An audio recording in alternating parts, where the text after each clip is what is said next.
Tu n'es qu'une noire qui n'arrivera jamais à être plus qu'une simple serveuse.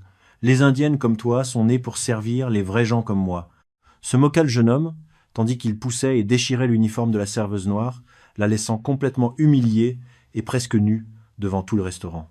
Mais il fut surpris quand la femme ne resta pas immobile et, sans réfléchir, se défendit en lui donnant un coup de pied parfait d'arts martiaux. Ce 20 octobre 2024, au restaurant Monterrey, entra un jeune homme nommé Ivan Rojas. Dès qu'il franchit la porte du restaurant, il semblait chercher un motif pour exploser. Il ne demanda pas de table, il en occupa simplement une. Il se laissa tomber sur la chaise avec un bruit sec, regardant autour de lui comme quelqu'un qui inspecte un territoire étranger. La serveuse Martha Louis, une femme noire, s'approcha avec son carnet à la main. Elle marchait droite, sans se presser. Avant qu'elle ne parle, Ivan claqua des doigts. « Viens. »« Toi, dit-il. »« Vous mettez toujours autant de temps, ou c'est seulement les noirs ?» Martha leva les yeux, sérieuse. « Bonjour, répondit-elle en ignorant complètement les paroles d'Ivan. « Si vous claquez des doigts encore une fois, je ne viendrai pas plus vite. Si vous voulez commander quelque chose, on parle. » Le commentaire fut suffisant. Ivan plissa les yeux, surpris qu'elle ne baisse pas la tête. « Mais regarde-moi ce caractère chez cet incapable, lâcha-t-il. En plus, elle répond. Il se pencha en avant. « Tu dois apprendre ta place. Tu es ici pour servir, pas pour donner ton avis. » Martha respira profondément. « Vous vous trompez, monsieur. Je suis ici pour travailler avec respect, dit-elle. Le même que je donne à tous les clients. » Le mot « respect » sembla l'enflammer. « Respect » rit Ivan avec mépris. « Ne me fais pas rire. C'est déjà bien qu'on te laisse travailler dans un restaurant comme celui-ci. » Il baissa la voix, mais pas assez. Et après on se demande pourquoi personne ne veut de vous près de soi. En entendant cela, Martha ne bougea pas, ne recula pas. « Je ne vais pas tolérer les insultes, » dit-elle d'un ton ferme. « Si vous avez un problème avec moi, vous pouvez en parler sans hausser le ton. » Ivan se leva un peu de sa chaise, envahissant son espace. « Et si je ne veux pas ?» cracha-t-il. « Qu'est-ce que tu vas faire? Tu n'es qu'une serveuse. » Il sourit avec cruauté. Ivan fit un pas de plus vers elle, maintenant debout, faisant craquer la table en la déplaçant. Sa voix baissa de volume, mais devint plus tranchante et beaucoup plus venimeuse. « Tu sais ce qui m'énerve le plus ?» dit-il. « Que tu agisses comme si tu ne savais pas quelle est ta place, comme si cet endroit ne te faisait pas une faveur, rien qu'en te laissant être ici. » Martha ferma lentement son carnet. Ce geste minime fut interprété comme un défi. « Ce n'est pas une faveur, » répondit-elle. « C'est mon travail, et je n'ai pas à écouter ça. » Ivan lâcha un rire bref et sans humour. « Bien sûr que si. Tu n'es qu'une indienne, et c'est moi qui paie ton salaire. Donc tu dois me servir et supporter ce que je veux, » répliqua-t-il. Sans cesse ce discours apprit. Il la regarda de haut en bas une fois de plus, sans pudeur. « Tu te tiens droite, tu parles bien, mais au fond tu sais que t'as pas ta place ici. Ça se voit. Dans ta peau, dans ta façon de bouger, en tout. » Un murmure parcourut le local. Martha sentit ce murmure comme un jugement silencieux. Elle leva le menton. « Je ne vais pas rester ici à écouter des choses que je n'ai pas à écouter, dit-elle. Je vais me retirer, et si vous avez besoin de quelque chose, vous le demandez avec respect. » Elle tourna les talons. Ce fut le moment où Ivan perdit le contrôle. « Ne t'en vas pas quand je te parle !» haussa-t-il la voix. Les Noirs fuient toujours quand quelqu'un leur dit la vérité. Il frappa la table de la paume. « Tu te crois meilleur que moi maintenant? Tu crois que tu peux me tourner le dos et c'est tout ?» Martha marcha vers la zone du personnel sans se presser, mais chaque pas semblait une provocation pour lui. « Regardez-la !» cria Ivan en cherchant des témoins. « Cette Noire se donne des airs. » Sa voix devint plus cruelle. C'est la seule chose qu'elles savent faire, partir et jouer les maudites victimes. À ce moment, elle s'arrêta une seconde sans se retourner. « Non, dit-elle calmement. Je m'en vais parce que je n'ai pas à rester dans un endroit où on m'humilie. » Martha atteignit la porte de la zone du personnel avant que la gérante Clara Benitez ne sorte à sa rencontre. Clara ne demanda pas ce qui s'était passé, elle regarda seulement la salle, puis Martha, et fronça les sourcils avec ce geste fatigué de quelqu'un qui privilégie l'ordre sur les personnes. « Qu'est-ce que tu crois faire ?» dit-elle à voix basse mais dure. « Ce client attend que tu le serves. »« Mais madame, il m'insulte et m'humilie, » répondit Martha. « Je ne peux pas continuer à le servir comme ça. » Clara soupira, impatiente. « N'exagère pas. Tu sais comment sont les jeunes, répliqua-t-elle. Va juste prendre la commande. Ne créons pas de problème. » Martha la regarda, incrédule. « Ce n'est pas un problème, je pose juste une limite, » dit Martha. « C'est ton travail, » coupa Clara. « Et tu vas le faire si tu ne veux pas que je te renvoie aujourd'hui même. » Ce fut un autre type de coup. Martha acquiesça lentement, elle retourna dans la salle, le corps tendu, comme si chaque muscle protestait. Ivan l'attendait, affalé sur sa chaise, avec une moue de satisfaction. « Mais regarde qui est revenu, dit-il. Finalement, tu as compris, tu n'es pas si bête. » Martha se planta devant la table. « Qu'allez-vous commander ?» demanda-t-elle d'une voix contrôlée. Ivan commanda lentement, se délectant de chaque mot, la corrigeant sans raison et souriant avec mépris. « Ne te trompe pas avec ma commande, ajouta-t-il à la fin. Je ne veux pas de surprise, j'en ai déjà assez de te voir. » Martha nota la commande. Quand elle fit un pas en arrière pour partir, Ivan se leva d'un coup. « Hé, l'Indienne, dit-il, pas si vite. » Elle se retourna à peine. « J'ai pris votre commande, monsieur. »« J'ai dit de ne pas t'en aller, » répondit-il en avançant. « Pas quand je n'en ai pas fini avec toi. » Et avant que Martha puisse réagir, Ivan la poussa violemment. Ce ne fut pas une chute spectaculaire, mais suffisante pour lui arracher d'un geste brusque son uniforme. Le tissu céda, avec un bruit sec. La salle explosa en exclamations étouffées. Martha resta immobile et presque nue au milieu du restaurant. Le temps sembla s'arrêter à cet instant. Ivan la regarda de haut et sourit, euphorique. « Tu vois, dit-il, c'est ce qui arrive quand les esclaves oublient qui commande. » Personne ne bougea immédiatement. Personne ne parla. Le mal était fait, pas seulement aux vêtements, mais à quelque chose de plus profond. Martha baissa le regard une seconde, puis le releva. À ce moment, Martha sentit l'air lui abandonner la poitrine. Une larme se fraya un chemin, sans permission, et parcourut sa joue.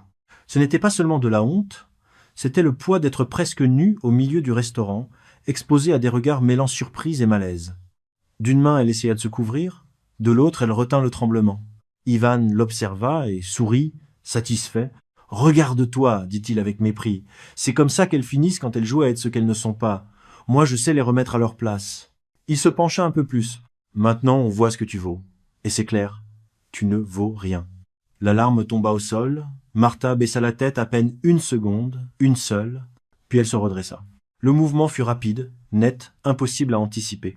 Sa jambe se leva et frappa Ivan d'un coup de pied sec qui le fit reculer immédiatement.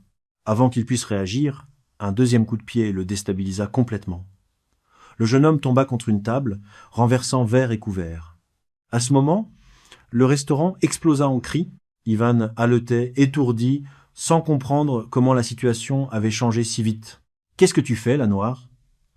réussit-il à dire, plus effrayé que furieux. Mais soudain, Clara, la gérante, apparut en courant. « Martha, qu'est-ce que tu fais? Tu es folle ?» cria-t-elle. « C'est inacceptable !» Martha ne la regarda même pas. Ses yeux étaient fixés sur Ivan, maintenant au sol, réduit à rien. « Ne me reparle plus jamais de ma place, dit-elle, d'une voix ferme, encore brisée par l'émotion mais claire. Ne pense plus jamais que tu peux me toucher. M'humilier ou me briser, juste parce que tu crois être supérieur, tu n'es qu'un clown. » Elle fit un pas vers lui. Ivan recula instinctivement. « J'espère qu'aujourd'hui tu as appris, » continua-t-elle, « que tout le monde ne se tait pas. Tout le monde ne s'en va pas. » Clara continuait de crier, menaçant de licenciement et de police, mais Martha n'écoutait plus. Pour la première fois depuis longtemps, la peur n'était pas de son côté. Ivan se releva avec difficulté, le visage rougi par la rage et l'humiliation. Il ne restait plus trace de moquerie dans ses yeux, maintenant il y avait quelque chose de plus dangereux. Il avança d'un pas, ignorant la douleur, déterminé à reprendre le contrôle qu'il sentait perdu. « Ça ne va pas en rester là, cracha-t-il. Je vais t'apprendre à ne plus jamais lever la main sur moi. » Martha ne recula pas. Elle tenait toujours le tissu déchiré de son uniforme, mais sa posture était ferme, ancrée au sol. Quand elle parla, sa voix ne trembla pas. « Tu t'es attaqué à quelqu'un qui sait se défendre, dit-elle. Pas à une serveuse sans défense. Je suis professionnel en arts martiaux et tu as franchi une limite. » Les mots tombèrent comme un coup sec. Ivan hésita à peine un instant, surpris, mais la fureur reprit le dessus. Il allait se jeter à nouveau sur elle, quand une main forte se referma sur le bras de Martha. C'était le vigile. « Lâchez le client immédiatement, » ordonna-t-il en la poussant en arrière. « Mais qu'est-ce que vous faites ?» protesta-t-elle. Clara, la gérante, réapparut, décomposée, mais maintenant avec une froideur calculée. « Emmenez-la, dit-elle au vigile. Sortez-la du restaurant immédiatement. » Ivan respirait avec agitation, mais en voyant la scène, il sourit. Clara se tourna vers lui immédiatement. « Je suis vraiment désolée, monsieur, » ajouta-t-elle. « Cela ne représente pas nos valeurs. C'était une réaction démesurée. Nous prendrons les mesures appropriées. » En entendant cela, Martha la regarda, incrédule. Encore tenue par le vigile, entourée de regards, elle comprit avec une clarté brutale ce qui se passait. Ce n'était pas elle qu'on protégeait. « Des excuses, » dit Ivan en ajustant sa veste. « Il vaut mieux pour vous. Les gens comme ça ne devraient pas travailler face au public. Martha releva la tête une fois de plus. La seule chose que j'ai faite, c'est me défendre, dit-elle. Et je le referai. Clara ne répondit pas. Elle évita son regard. Le restaurant était dans un silence absolu. Personne n'applaudissait, personne n'intervenait. Ils regardaient seulement comment on emmenait Martha, presque nue, presque vaincue, mais pas brisée. Ivan resta au centre de la salle, respirant profondément, convaincu d'avoir gagné. Mais quelque chose dans les regards qui l'entouraient, quelque chose de nouveau, d'inconfortable, insinuait que cette nuit ne se terminerait pas là. Le vigile lâcha Martha sur le trottoir comme si elle était une criminelle. « Et ne reviens pas, tu es virée !» lança le vigile en criant. Soudain, la porte du restaurant se ferma derrière elle avec un bruit sec. À l'intérieur, Clara offrait des cafés et des excuses. Ivan, encore agité, acceptait un plat offert par la maison avec un sourire tordu, convaincu que le monde reprenait sa place. Martha respira l'air froid de la nuit. Le tissu déchiré pendait de son uniforme. La honte était encore là, mais elle ne commandait plus. Elle s'assit au bord du trottoir, sortit son téléphone et, les mains fermes, commença à documenter photos de l'uniforme, du coup, du local. Elle ne pleura pas, elle réfléchit juste à tête froide. Le lendemain matin, elle ne retourna pas au restaurant, elle alla au commissariat et déposa plainte. Elle relata chaque mot, chaque geste, chaque poussée. Elle nomma des témoins. Elle décrivit la réaction de la gérante. L'agent écouta en silence, prit des notes, demanda des preuves. Martha les avait. Puis elle appela un avocat. Elle ne cherchait pas la vengeance, elle cherchait la vérité. Le rapport médical parla de blessures légères, mais le rapport de police parla d'agression, et le registre du local, des caméras que personne n'avait mentionnées, commença à dire ce que beaucoup avaient eu. Les conséquences arrivèrent lentement, comme arrivent les choses qui comptent. Une citation judiciaire pour Ivan, une autre pour Clara. Le restaurant reçut une inspection du travail. Certains clients qui avaient été là cette nuit-là témoignèrent, pas tous, mais suffisamment. Ivan, pour la première fois, dut écouter sans interrompre. Il découvrit que les rires ne servent à rien dans un tribunal, que les mots pèsent quand ils restent écrits, que pousser n'est pas un geste, c'est un délit. Martha attendit, ne se cacha pas, se rhabilla avec ses propres vêtements, pas avec un uniforme imposé. Quand on lui demanda pourquoi elle continuait, elle répondit sans grandiloquence. Le procès eut lieu des mois plus tard, dans une petite salle, sans caméra ni gros titres. Ce n'était pas une affaire exemplaire pour les journaux, mais elle l'était pour ceux qui étaient assis là. Martha arriva tôt, vêtue sobrement, le corps droit, et une sérénité qu'elle n'avait pas le jour du restaurant. Ivan se défendit avec un mélange d'arrogance et de nervosité. Son avocat parla de provocation, de malentendu, d'une réaction disproportionnée de la part de la serveuse. « Je plaisantais juste », dit Ivan quand on lui donna la parole. « Elle m'a mal répondu dès le début. Je me suis senti attaqué. Je n'ai jamais voulu que ça se passe ainsi. » Les enregistrements démontèrent cette version avec une précision implacable. Les insultes, la poussée, le rire qui suivit. La salle écouta en silence. Clara témoigna ensuite. Elle parla de pression au travail, de maintenir le calme dans l'établissement, de décisions prises à chaud. « Je regrette ce qui s'est passé, dit-elle, mais j'ai agi en pensant éviter un conflit plus grave, je n'ai pas su gérer la situation. » Le juge n'éleva pas la voix, ne fit pas de discours, il se contenta de lire les faits. Ivan fut condamné pour agression et pour un délit de haine mineure, amende économique, casier judiciaire et obligation d'assister à un programme de rééducation contre la discrimination. Pas de prison, mais pas d'impunité non plus. Clara reçut une sanction administrative sévère pour négligence et violation des droits du travail. Le restaurant fut condamné à une amende et obligé de mettre en place des protocoles contre le harcèlement et la discrimination. Clara quitta son poste quelques semaines plus tard. Martha écouta la sentence sans faire de geste. Elle ne sourit pas. Ce n'était pas ce qu'elle cherchait. Quand elle sortit du tribunal, l'air lui parut plus léger. Elle ne récupéra pas son ancien travail. Elle n'en voulait pas.